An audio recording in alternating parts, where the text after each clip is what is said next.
إن الحمد لله نحمده ونستعينه ونستغفره ونعوذ بالله من شرور أنفسنا ومن سيئات أعمالنا من يهده الله فلا مضل له ومن يضلل فلا هادي له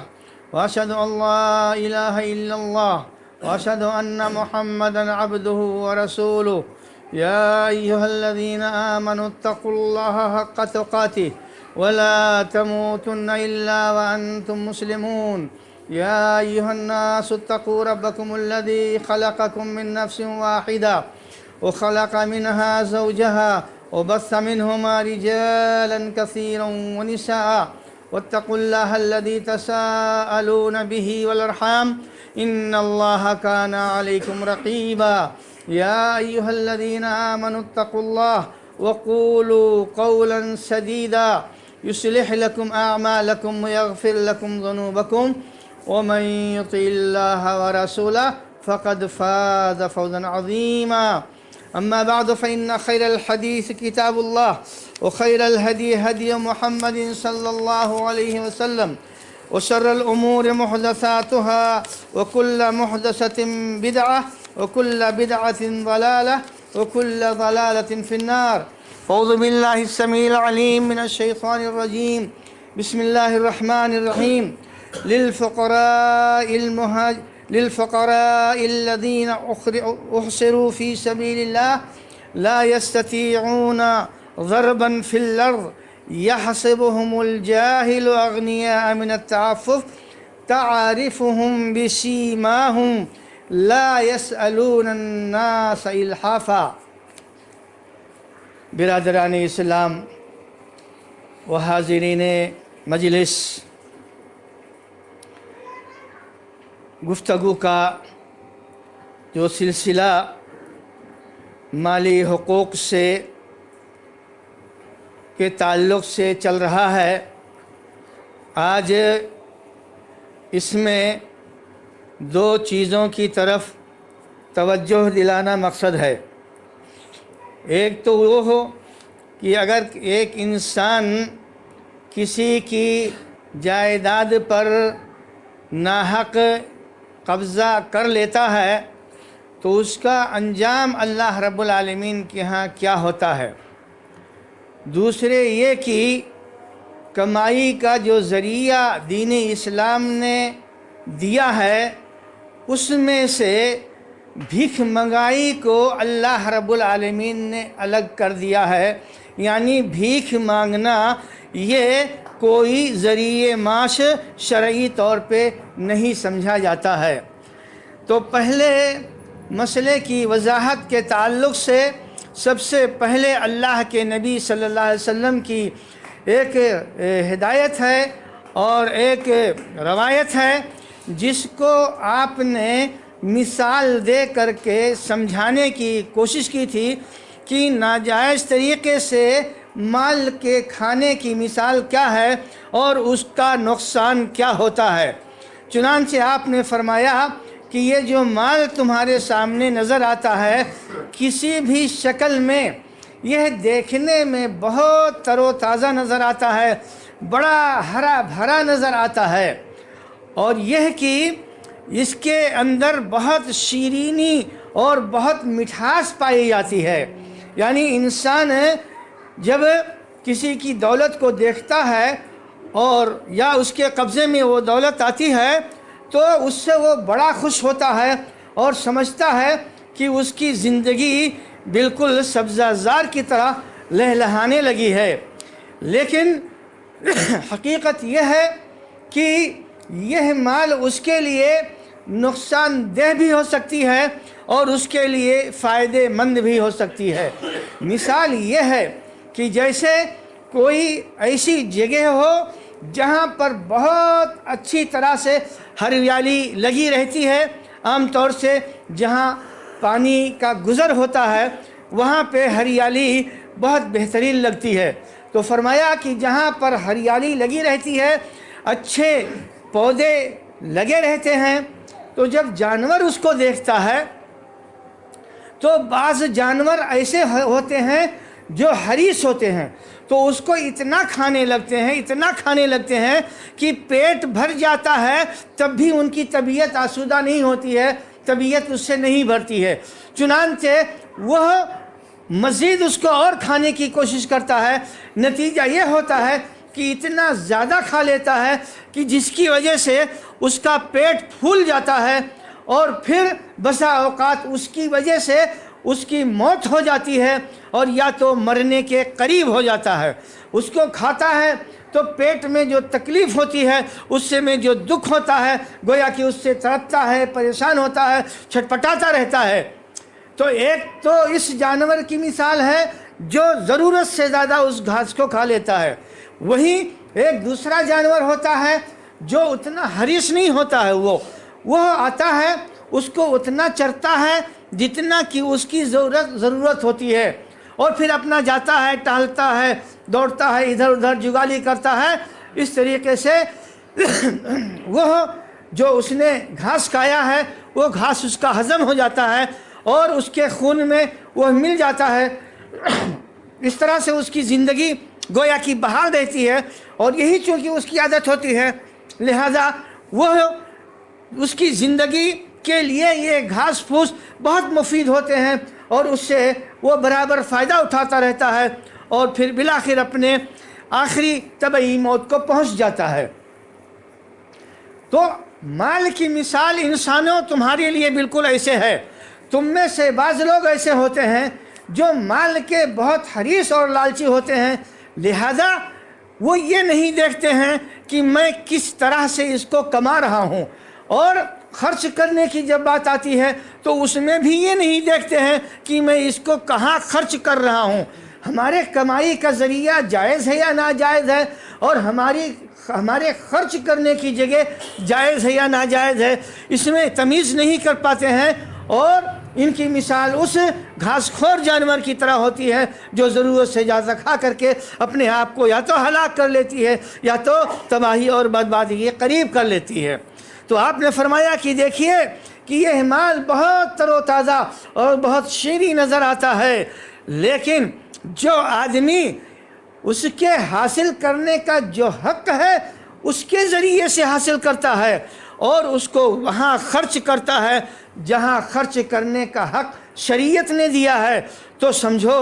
کہ یہ مال اس انسان کے لیے بہت ہی مددگار چیز ہے، جیسے اس دوسرے جانور کے لیے مددگار ہے۔ ورنہ پھر اگر انسان نہیں کرتا ہے بلکہ کیا کرتا ہے، ناحق ذریعے سے وہ مال کو کمانے کی کوشش کرتا ہے اور پھر اس کو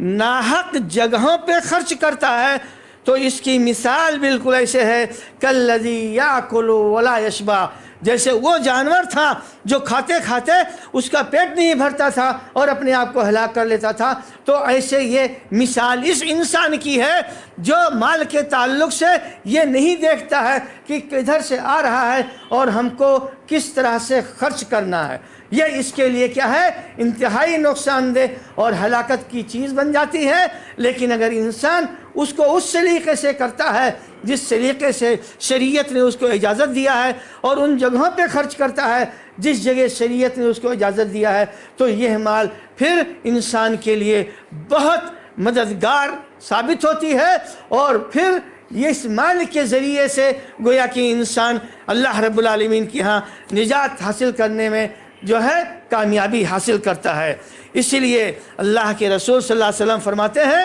کہ کسی کے مال کو ناجائز طریقے سے نہ لو، اور کسی کے مال پر حسرت اور افسوس اور حاسدانہ نظر نہ رکھو۔ جو تم کو ملتا ہے اللہ کی طرف سے خوشی خوشی اس کو تم قبول کرو، تب اس میں تمہارے لیے برکت ملے گی اللہ کی جانب سے، اور اگر تم نے اس کو لالچ کے ذریعے سے اور حسد کے ذریعے سے کمانے کی کوشش کیا تو پھر اس میں اللہ رب العالمین کی جانب سے کوئی برکت حاصل نہیں ہوگی۔ اور اگر تم نے اس مال کو ناجائز طریقے سے حاصل کرنے کی اور اپنے نام پر کرانے کی کوشش کی تو یاد رکھو کہ اللہ رب العالمین نے تم کو تمہارے بارے میں یہ فرمایا ہے کہ جو بھی انسان، جو بھی مسلمان کسی مسلمان کے جائیداد کو جھوٹی قسم کے ذریعے سے اپنے نام کرا لیتا ہے، اپنے قبضے میں کر لیتا ہے، فقد اوجب اللہ لہ النار، ایسے آدمی کے لیے اللہ رب العالمین جہنم میں داخلے کو واجب قرار دے دیتا ہے۔ یہ اس کے اوپر واجب ہوتا ہے، یعنی اس میں داخلہ اس کے لیے ضروری ہو جاتا ہے اللہ رب العالمین کی جانب سے۔ یہ چیز اللہ رب العالمین اس کے لیے گویا کہ لکھ دیتا ہے کہ اب اس کو جہنم میں جانا ہی جانا ہے۔ تو جو آدمی ایسا کام کرتا ہے تو ایک بات اللہ رب العالمین اس کے لیے جہنم کو واجب قرار دے دیتا ہے، اور وحرم اللہ علیہ الجنہ، اور جنت کو اللہ رب العالمین اس کے لیے حرام کر دیتا ہے۔ اب آپ نتیجہ دیکھیے کہ اس مال کا اگر غلط طریقے سے انسان کمائی کرتا ہے تو اس کا نتیجہ کیا ہوتا ہے؟ اللہ رب العالمین کی جو ناراضگی ہوتی ہے، پہلے خطبوں میں یہ بات بھی واضح کی جا چکی ہے کہ اللہ ایسے آدمی پہ ناراض ہوتا ہے، قیامت کے دن رحمت کی نگاہ اس کے اوپر ڈالے گا نہیں، اس کے گناہوں کو اللہ معاف نہیں کرے گا، اور اللہ رب العالمین اس کو جہنم میں داخل کرے گا۔ تو جہنم میں اگر داخلہ ہو تو آپ کے ایمان لانے سے اور دنیا میں دین اسلام یا مسلمان ہونے کی وجہ سے اتنی جو دکھ اور تکلیفیں اٹھانی پڑتی ہیں غیروں کے ذریعے سے، یا یہ کہ دین اور شریعت نے جو ذمہ داری دی ہے اس ذمہ داری کو اتنی محنت مشقت سے ادا کرنی پڑتی ہے، پھر فائدہ کیا ہوا؟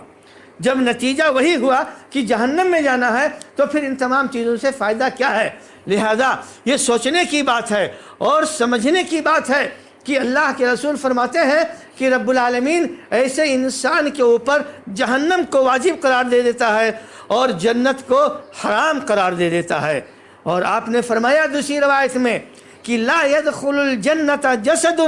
غذی بالحرام، کہ وہ انسان کا جسم جو حرام کاری سے غذا حاصل کیا ہے، جو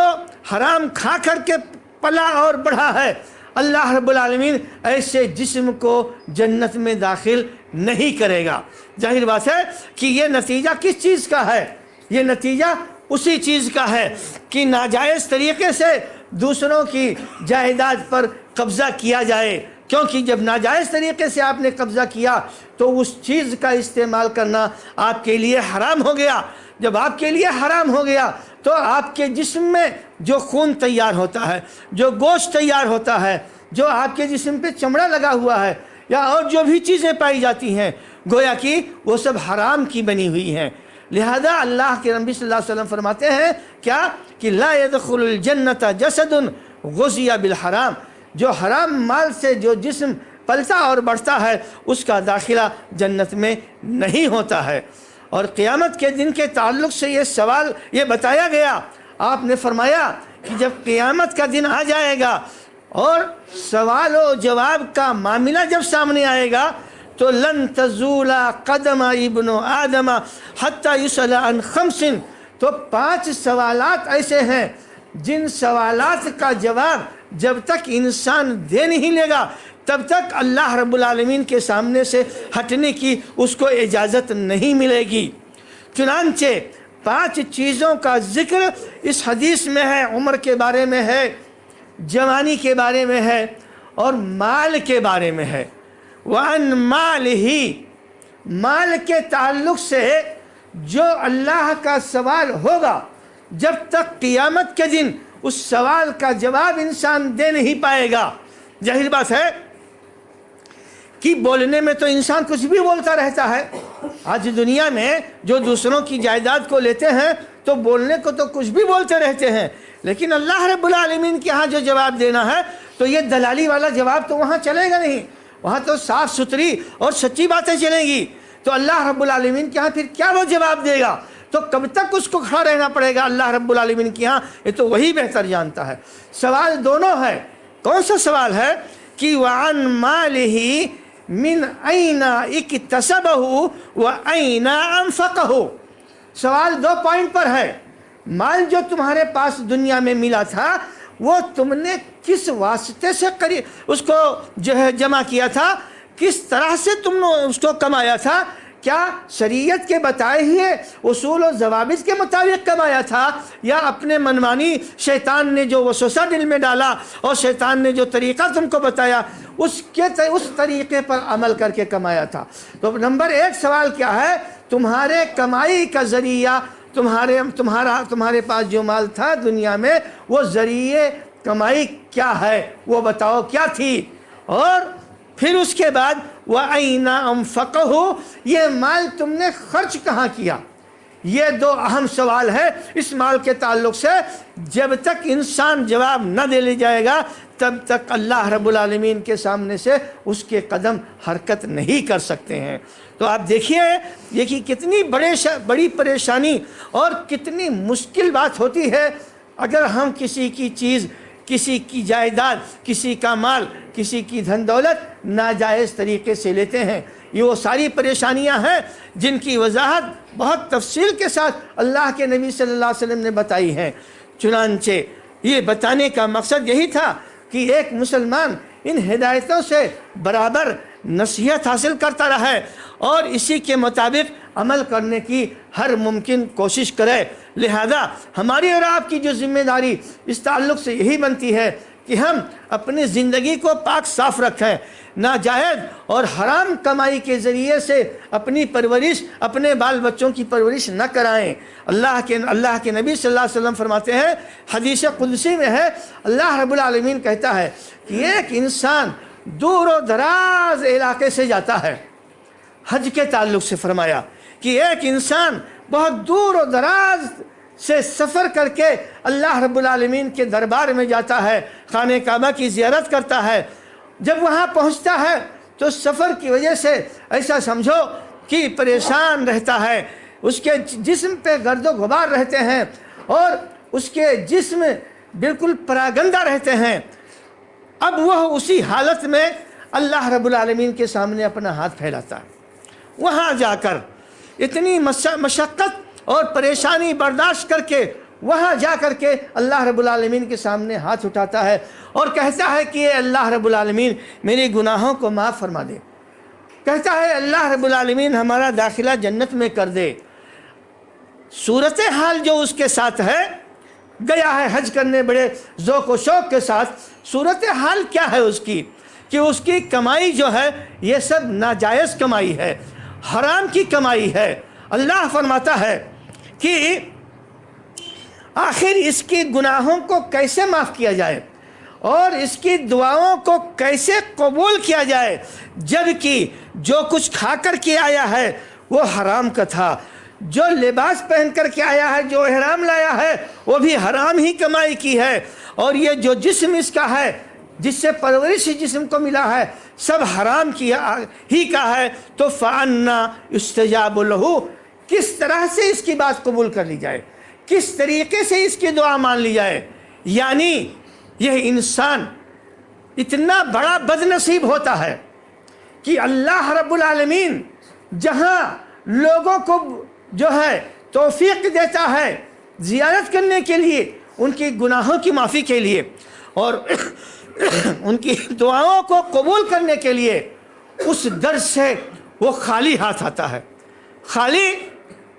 حج کے نام سے اپنا پیسہ گنوا کے آیا اور اپنا وقت ضائع کر کے آیا، کچھ حاصل نہیں ہے۔ ایسے حج کرنے سے میرے بھائیوں کچھ حاصل نہیں ہوتا ہے کہ انسان دوسروں کا غبن کر لے، دوسرے کا حق مار لے، یا دوسرے کی جائیداد کو کسی ناحق ذریعے سے قبضہ کر لے اور چلا ہے کیا؟ حج کرنے۔ تو ایسا حج کرنے سے گویا کہ کچھ حاصل نہیں ہوتا ہے۔ کیوں؟ اس لیے کہ اللہ رب العالمین نے حدیث قدسی میں خصوصی طور سے اللہ کے نبی صلی اللہ علیہ وسلم کو یہ بات بتائی تھی کہ ایسا ایسا ہے، تو آخر کس طریقے سے یہ بات ہو سکتی ہے؟ گویا کہ یہ ناممکنات میں سے ہے، لہذا لوگوں کو بتا دیجئے کہ ایسا مال کما کر کے اور ایسا مال خرچ کر کے اور ایسے مال سے پرورش کر کے اللہ کے دربار میں آنے سے کچھ فائدہ نہیں ہے۔ تو یہ وہ سب بڑی بڑی پریشانیاں ہیں اور بڑی بڑی مشکلات اور مصیبتیں ہیں جو